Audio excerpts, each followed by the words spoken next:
Welcome to the Triple Threat Daily Grind. We have three. I'm so excited. Welcome to the Daily Grind. We have a full house for you today because it is.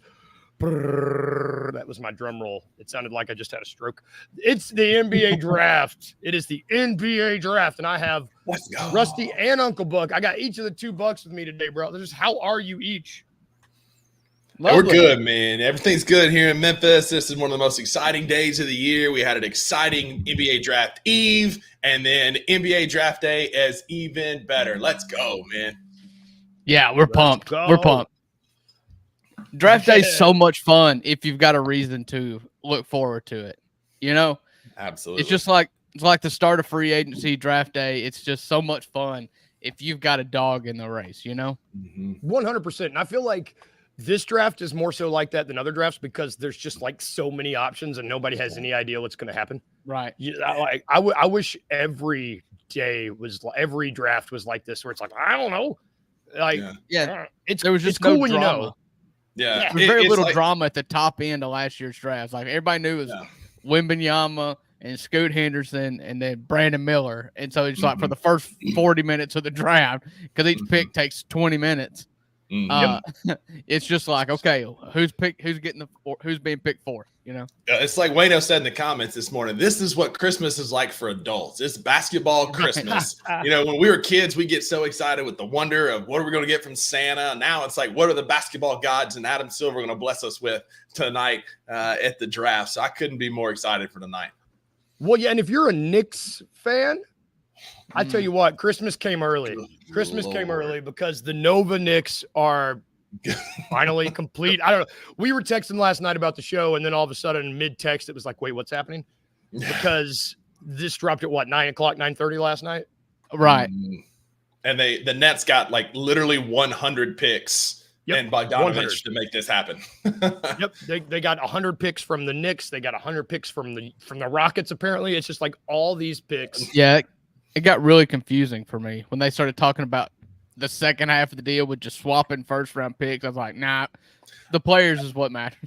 Yeah, and some of those draft picks, Drew, could be when Banks is drafted in the NBA in a few years because they go way out into the future.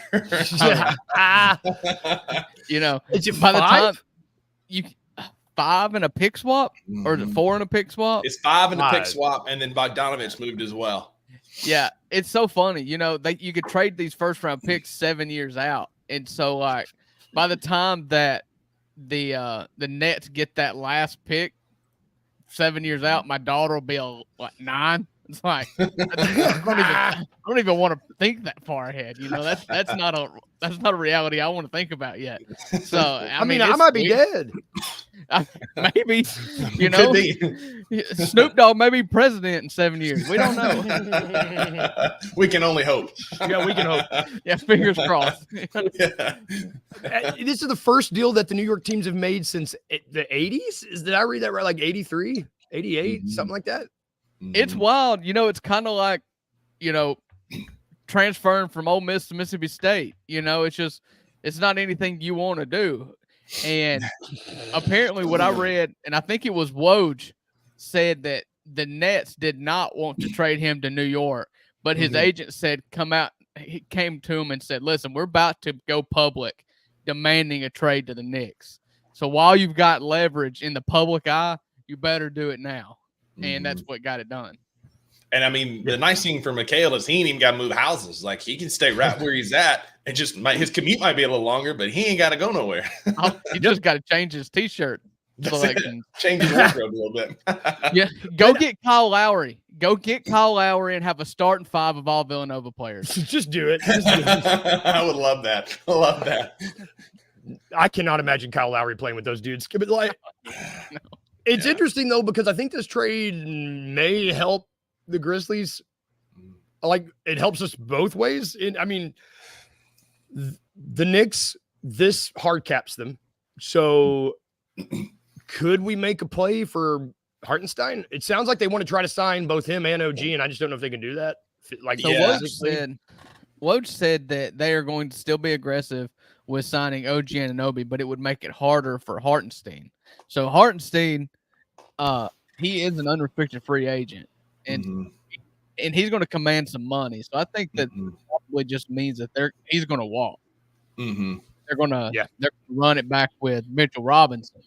So whether or not you can get to the number that Hartenstein wants is going to be the question. And it sounds like Hartenstein will have to come back on a really team-friendly deal and want to be a Knick for him. And which he could do. He could sign a short-term team-friendly deal like a year or two to try and win a championship. Or there are options for the Grizz to do a big salary dump with some pick swaps and stuff and create the space that would be needed. It would be difficult. I mean, it would take, Marcus or Luke being gone, and then most of the boneless wings would have to leave. We'd have to clear up some cap space there, but it could be done, and you can do that by trading back in the draft as well to get some more, young help that would be a cheaper deal if you were to trade back to 15, like it was rumored last night with the Heat, maybe 18 with the Magic. There's different places you can move and get cheaper help in this draft. Well, I mean, there's also cheaper help you could get on the Nets. Like on the flip side of this trade, like it seems like they're in fire sale mode. It seems like they're just like, take them. I've seen the Cam Johnson. I've seen his name floated out there. I've seen Day'Ron Sharpe, Dorian Finney-Smith. I mean, if they're clearing house, there's a lot of names that I think a lot of Grizzlies fans would like. Yeah. I love Cam Johnson. Yeah.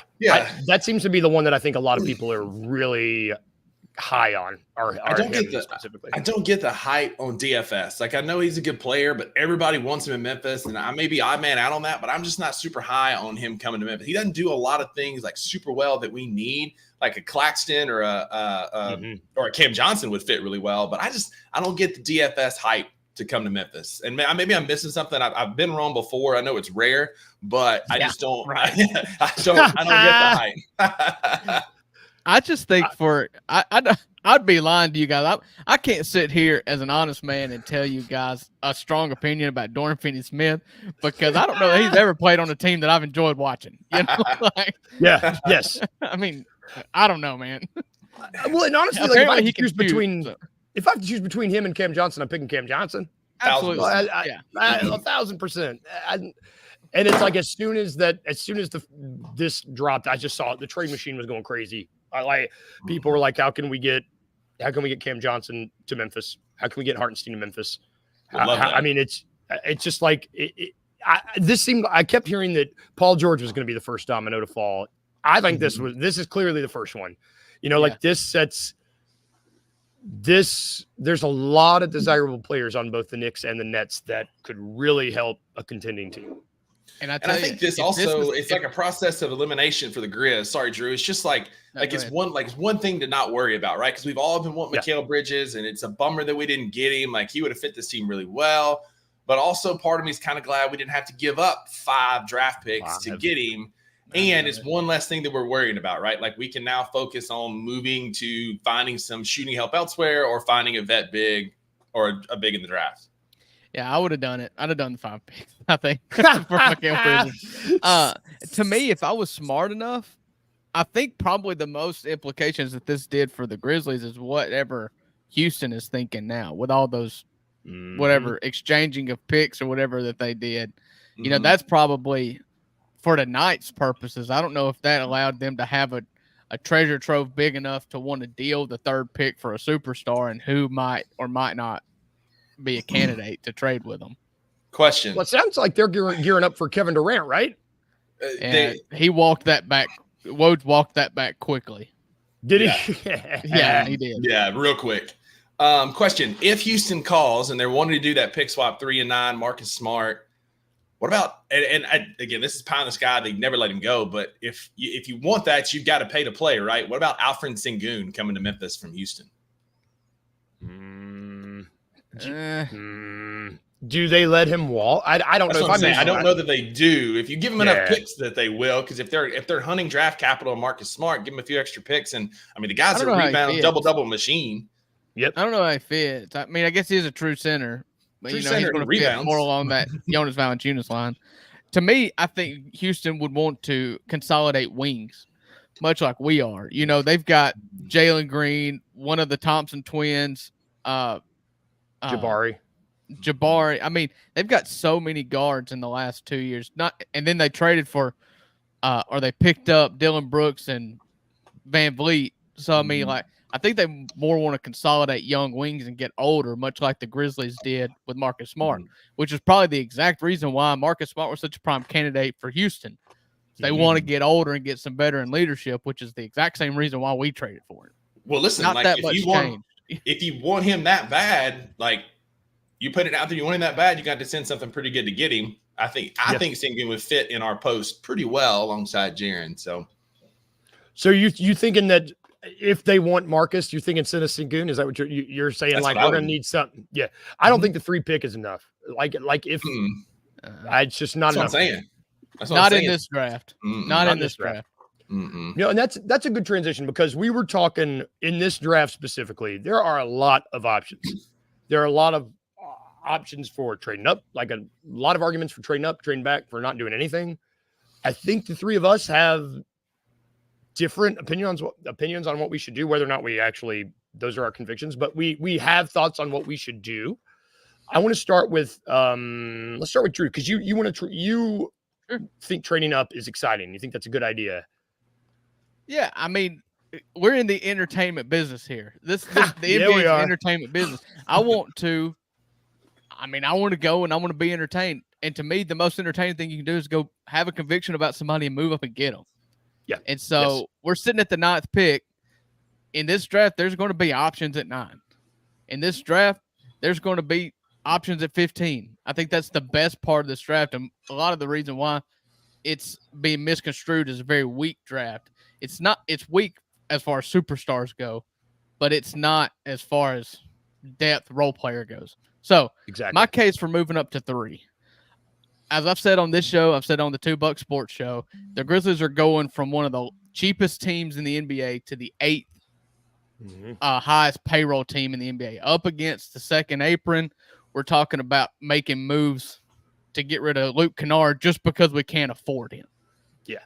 So you've got an opportunity to go up to 3 or 5 or 7 or wherever and get a 4-year contract on a player that's making less than $9 million, less than $8 million a year for 4 years. And you've got some really 2 big holes to fill. And I believe if you can get up to 3 or 5, you're going to be able to fill 1 or 2 of them. And there's only 2 players that I'd really consider, and that's Reed Sheppard and Donovan Clingan. So if you get up to 3, the Grizzlies need guard depth. We currently have, or we need ball handling depth. Okay, let me put it that way. Yes. You've got Ja, Bane, Vince Williams, Marcus Smart, and Derrick Rose, as your primary ball handlers. I don't really feel great about Vince Williams as a primary ball handler. And Derrick Rose isn't going to play. So I want a ball handler, somebody that can set this stage, be a true point guard to spell Ja. And that pick is the most obvious one you can make, and it's Reed Sheppard. He is the best shooter in the draft. He's the best scorer in the draft from the perimeter. And on defense, yes, he's kind of slight. I mean, but also they say Ja slight. He's like, I think he measured at 6'2", 6'3" with shoes on, that like kind of thing. 6'2", 185. Yeah. So he doesn't look, he's not your big prototypical wing. He's not RJ Barrett, but on defense, where I'm most concerned about how he just lines up next to Ja, he's very chaos oriented on defense. I compared him on the $2 Sports Show to DeAnthony Melton. Just Mr. Do Something. He's always in passing lanes. I believe, and you can correct me if I'm wrong, but I believe he led the SEC, if not the country, in steals at Kentucky. Yeah. So he's very intuitive. His dad played in the NBA, so he was raised to be a high IQ basketball player. As many jokes as are out there, it's like, oh, the white guy's got the high IQ. Like, this is true. He's very much got a very high IQ player on defense, to where I don't think that he is a negative defensively. Maybe in the half court game, but so is John. So luckily you've got somebody that you can throw out there in Vince Williams in a half court game in a late in the clock in the game kind of situations if you've got the lead. So I love him. I also love Donovan Clingan. It's a gaping hole that we've got in our roster. It's the hole big enough to drive a 7'2" truck into, you know. And I love Klingon. He's big. They say he looks bigger than what he actually is. He can pass. He can set screens. He can finish above the rim for a guy that, surprisingly enough, 7'2" guys don't always finish above the rim well. But he can finish above the rim, and he sets good screens. He's a good passer. I just think in this draft, if you can get up to 3, then you go take whichever one Zach Kleiman likes the best. You know, whether it be Klingon or Shepard, I think they'll both be there. If you can get to 5 or 7, you just hope one of them falls to you, and then you take whichever one's there. But for my main reasons, one, it's fun. It's fun to trade up. It's fun to be in the action. Very fun. 2, you need an affordable contract. And 3, I believe those players are worth trading up for. Mm-hmm. So I don't know. Maybe Mikal Bridges' deal yesterday just wrecked the whole trade market. Now everybody's just in their heads thinking maybe I can get 7 first-round picks for something. You know, maybe just squash, like just throwing wet water or cold water, wet water, Wet water. Cold water. Just throw cold water on everybody and just made everybody spin out of control with what their asking price is going to be. But I'm absolutely in the market to move up, and I think the Grizzlies will. I mean, Zach Kleiman has traded up every year. What do you think? My daughter just ran in here. She's really excited about this. She's draft. excited. She's excited for the draft. So Zach Kleiman is not one. He strikes me as a gambling man. He's over there throwing dice every single draft. He's chomping at the bit, wanting to get in the action here, and so that's why it makes it so exciting, and that's why I would do it, and I think they're going to do it. Thank you. How about you, Rusty? Your team trade down. Trade down. You've been pretty.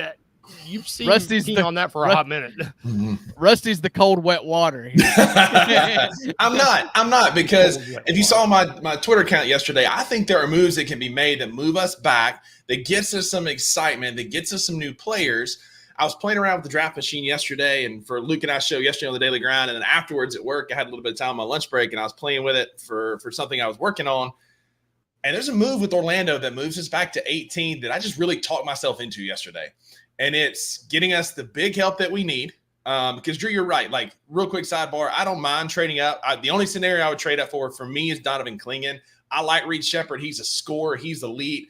We've also got Scottie Pippen Jr., who can be that elite ball handler. Now, he can't score like Reed Shepard at all. I'm saying that. Scottie Pippen Jr. I like what off we have the with team if you can get Reed Shepard. I like what we have with Scottie Pippen Jr. Anyway, now I'm back. So I think there's a move that you can move back to like 15, 17, or 18 with Orlando. You know, Miami kicked the tires yesterday, but they're going to have to give up something. You got to pay to play. But for me, if we could trade back to like 18, there's so many good role players in this draft. Like Drew said, there's really only 2 guys at the top tier that are just like killer.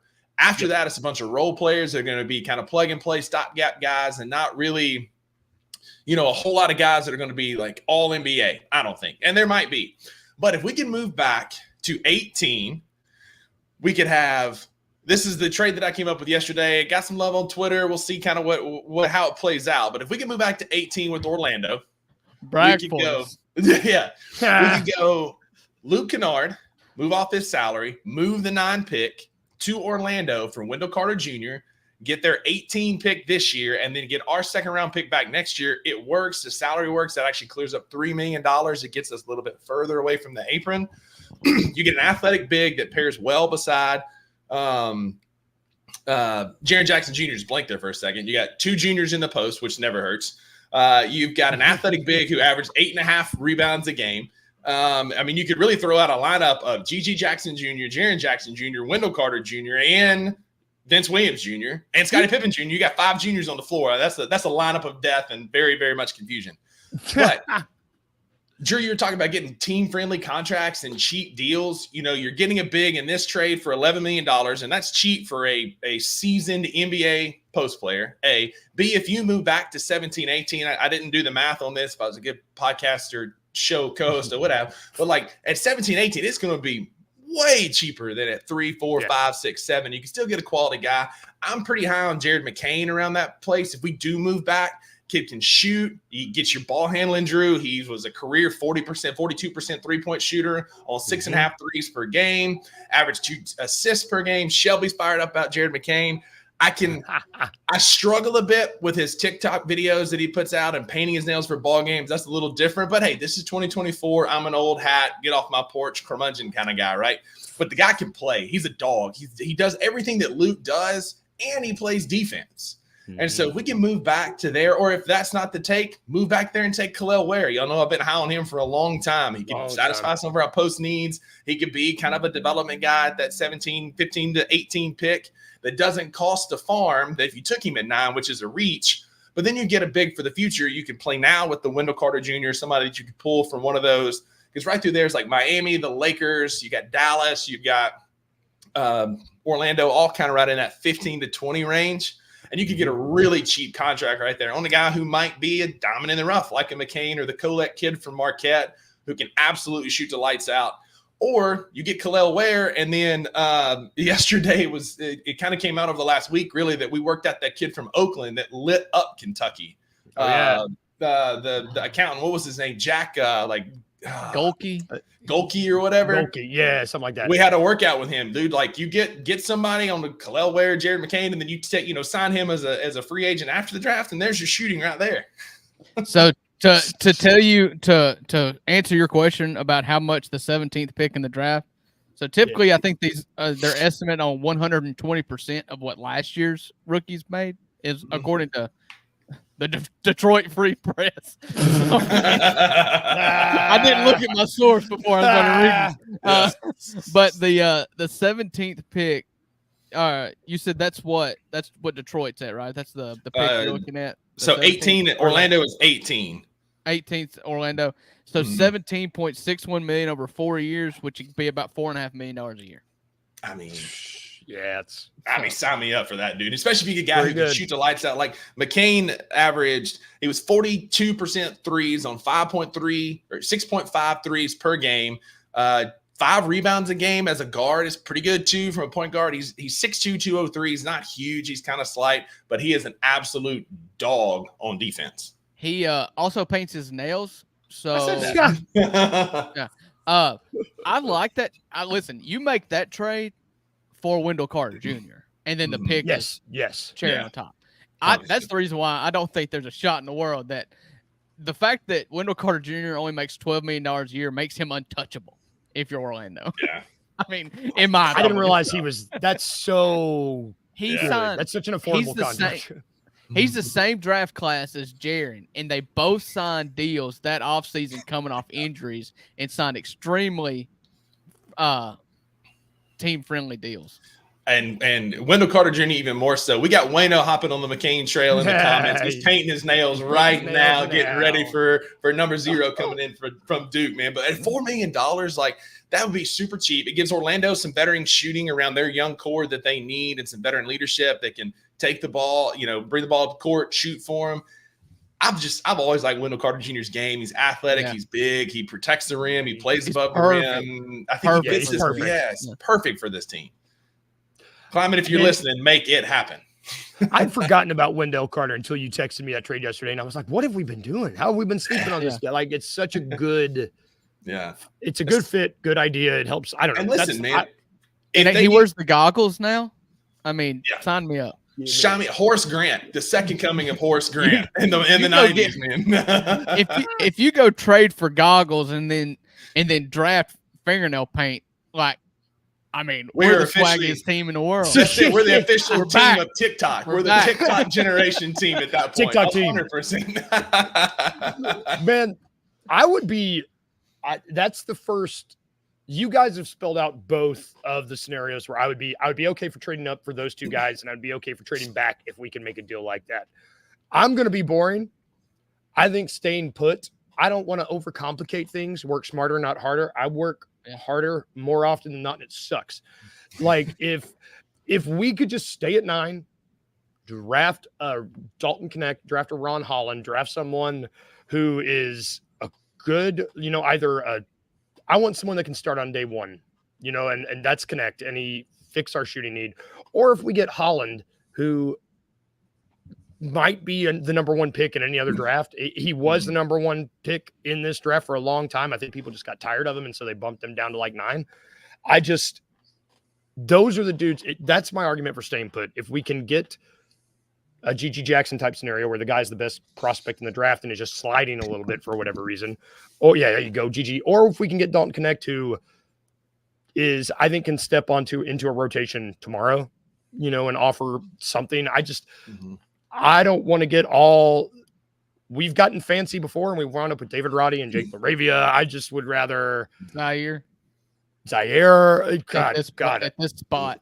Yes, at this spot. I just would rather not worry about it and just let the chips fall where they may, and just, take it as it comes with the 9 pick. I think there's a lot of role players here. I think there's real value to staying at the 9th pick. Because this team is good.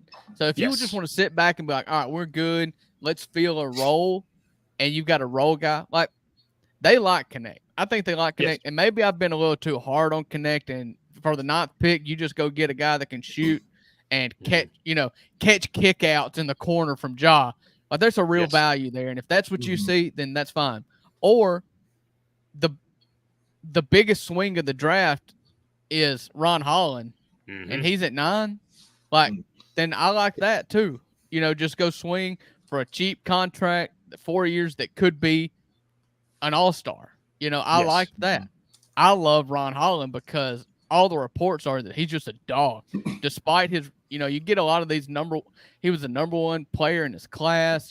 They can become entitled and kind of rest on their rankings. But this guy's apparently just a dog. The work ethic's there for him to continue to get better and not just be happy with getting to the league. Yeah. And so I love Ron Holland. I think the bust factor is very low with him, despite his ceiling being through the roof. I feel like the floor is pretty low. So at 9, I'd go Holland, but I get Connector, somebody that you just know that you can plug in there and can contribute to the 24-25 Memphis Grizzlies. Yeah, and I like Holland. I think Holland is a great pick. Holland kind of feels like that Rodney Hood pick from a few years ago. Remember Yeager? They talked about this on the Chris Vernon show yesterday. Like he brought up Rodney Hood at every Utah Jazz game, right? And Wayno's in the comments said, right, Holland could easily be one of those guys that we kick ourselves in a couple years for passing up. I agree, because the potential is there.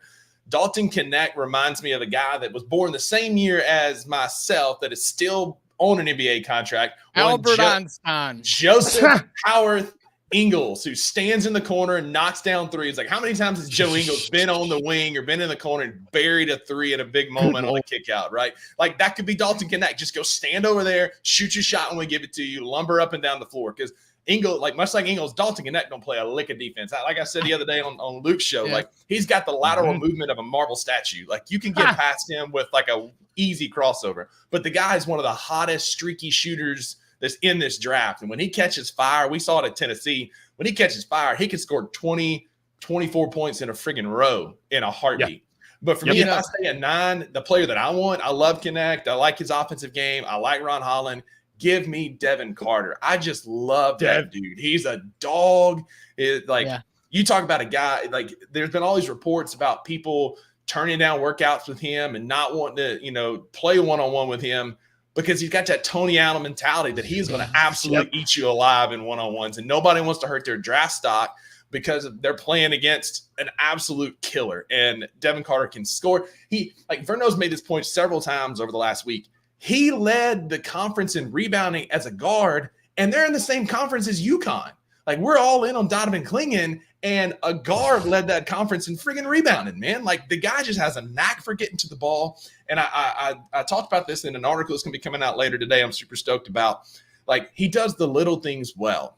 Yes. If you need him to play defense, he's on his heels. He's in good position. He's not getting beat, right? He's athletic. If you need him to go get a board, he'll go get a rebound. If you need a big bucket, he can do that. I am like, the more I've read about Devin Carter and the more I've listened about him, we stay at 9. That's my pick, because I think he can contribute next year. If nothing else, because he's tenacious. He's going to give you everything he's got. And I'm all in on Devin Carter. Plus, his pops is on the coaching staff, so it's a cool story. Very cool. I tell you what, I was kind of coming around on Connect, to go back there for a second. on just his role, and then Rusty compared him to Jingles, and now I'm just out. Sorry, Wayno. Joe Ingles is like the least athletic NBA player since old Kendrick Perkins. I forgot he was in the league. You know, Rusty said, Sorry, you know who he reminds me of? And I was like, I don't. Who? Joe Ingles. I'm like, pass. He don't play defense. He's a spot up shooter. Like, I don't know what more and he's big lumbering white dude. I don't know what more you can think of. That's very unfair to Connect, who I've probably That is been unfair to unfair Connect. to. That's fair. You have athletic. supersized me. I do love Devin Carter. He's right in that same neat. You know, if you want a guy that plays now, it's Devin Carter. Well, you know, they talk about like what makes a good pro, and it's a guy whose father played in the league. Reed Shepherd's dad played in the league. Devin Carter's dad played in the league and coaching Bronny now. James. Like Bronny. All right, my argument kind of deflated there. Did you see that? It's just like, you had me, then you lost me. I'm so Jakob Pertl's dad plays in the league right now. It's John Morant. Let's go. Yes. That I was like, does he really? Who's dad? Oh, yeah. He's As soon gotta as be he said 40. it, it clicked because they celebrated I saw it all over Twitter on Father's Day. Everybody wished Jakob Pertl's dad a happy Father's Day, and it was John Morant. All right. So before I leave you for today, I just want to know top 3 guys that you would be happy to see in Grizzlies uniform by the end of the night. Rusty, you first. All right, for me, in order, it would be Jared McCain because we traded back for him, Devin Carter at 9, or Kel'el Ware on a trade back. Those are my 3 guys. Okay. How about you, Uncle Buck? Yeah, just overall top 3 guys. Top 3. Reed Shepherd, Donovan Clingan, and then if you don't move up, take my man, Ryan Holland. Yep. I like Holland, Clingan, and Connect. Those are 3 guys that I'd be happy with any of those guys, and I think they could contribute tomorrow, just in some form or fashion. How many times could you say my top 3 players I want to be drafted include 2 white Americans? Maybe your list is wrong. I don't know which one yet, but